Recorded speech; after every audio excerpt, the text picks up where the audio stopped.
Recovery isn't all physical. Dealing with grief after a stroke is a battle in itself, whether you yourself have had a stroke or someone you love has.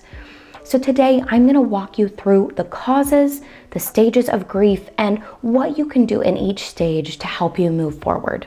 Let's get into it. Causes of grief. The root of grief after stroke comes back to role disruption, identity change, and loss. Roles are ingrained into our social and cultural structures.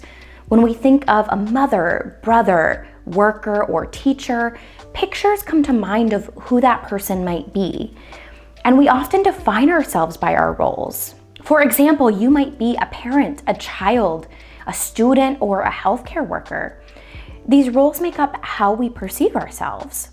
So you can see how when those roles become disrupted, so does our identity. We're left wondering how we fit into those social structures. If you're a survivor, you may need help with things you never thought you'd need help with, like help with wiping when you're going to the bathroom, washing up in the shower, or making a sandwich. And if you're a caregiver, you may never have thought that you'd be helping a loved one with those things. The role change and loss of ability to do those things for yourself can start or continue that grieving process. Stages of grief.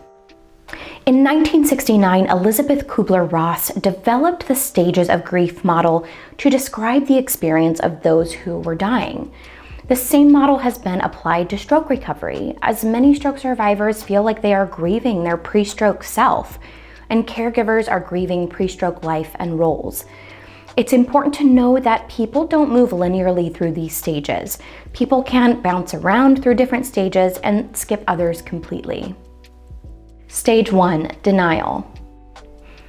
In the denial stage, you may have trouble coming to terms with having had a stroke. You and your loved ones may feel complete bewilderment that this has happened to you and your family. And personally, my family went through this when my grandmother had her stroke. This is a protective mechanism.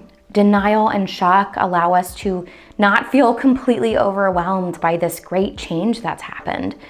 And unfortunately, there's not much you can do to force yourself out of this stage. It will likely just take some time to process what has happened.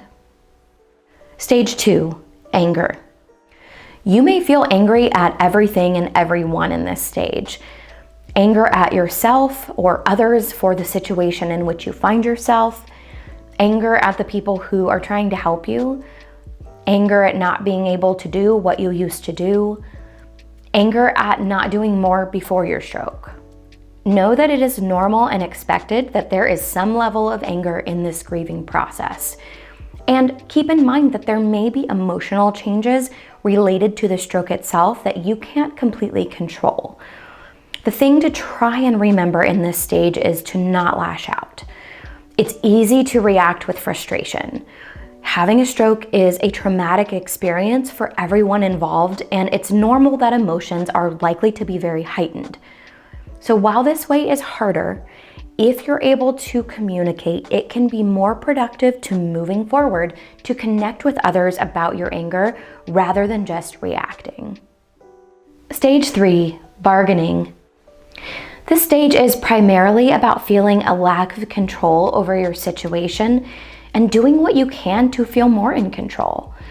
You may find yourself making promises to some higher power if they will only take you back to some time before your stroke. You may find yourself promising to do everything right in rehab in exchange for getting back to normal. This stage might spur you to get more actively involved in your recovery. And while you may not get everything you're bargaining for, using that motivation that you feel behind the bargaining can actually help to propel your recovery forward. Stage 4, depression. It's normal to go through a stage where you may feel isolated, lonely, or depressed. You may question why this has happened to you or spend a long time thinking about the things that you used to do. You may wonder why you didn't do more before you had your stroke. It's absolutely fine to spend some time in this stage feeling that pain in order to move away from it eventually.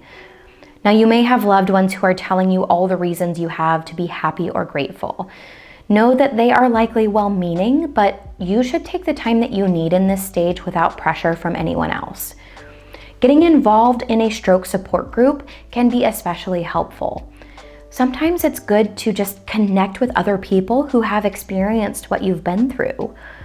But if you find that you're unable to get out of this depression, please reach out to a mental health care professional to get involved in therapy and/or take medications. Stage 5, acceptance. Acceptance sits on a spectrum. I've talked with some survivors who say that living a new normal is their form of acceptance, while for others, even using the phrase new normal is insulting. Acceptance can range from accepting that a stroke has happened to recognizing current limitations and working within them. It can also mean accepting your post-stroke self, but also being motivated to continue your recovery efforts in the hope of making more progress. Acceptance is going to look different for different people, and that is okay. There's this idea that you have to move on from grief, when in reality, we carry grief with us. We can't just pack up and leave grief behind. It doesn't just go away, but it does lessen over time. And the hope is that getting into the acceptance stage will help you move instead of becoming stuck in an emotionally painful place. It doesn't mean that everything is perfect. It just means that you're ready to move forward. All right, everyone, that's it for today. I know that this was a pretty sensitive topic, but if it's something that you feel comfortable sharing about, please feel free to leave me a comment down below. And as always, I am going to leave a link down in the description if you'd like to sign up for the email list, which gets you free stroke recovery tips and motivational emails every week, as well as a free copy of my ebook, The Stroke Recovery Pocket Guide. And if you're able and you find value in what we do here at Post Stroke, please consider donating, either via PayPal for a one-time donation or by becoming a Patreon member, where in exchange for a monthly donation, you get access to cool perks like social media shoutouts, behind the scenes footage, and even YouTube shoutouts, of which I have one today. Thank you again to Doug C. for continuing to contribute at the Empowerer level. We can't do what we do without you. Thank you all so much for watching. I'll see you next time.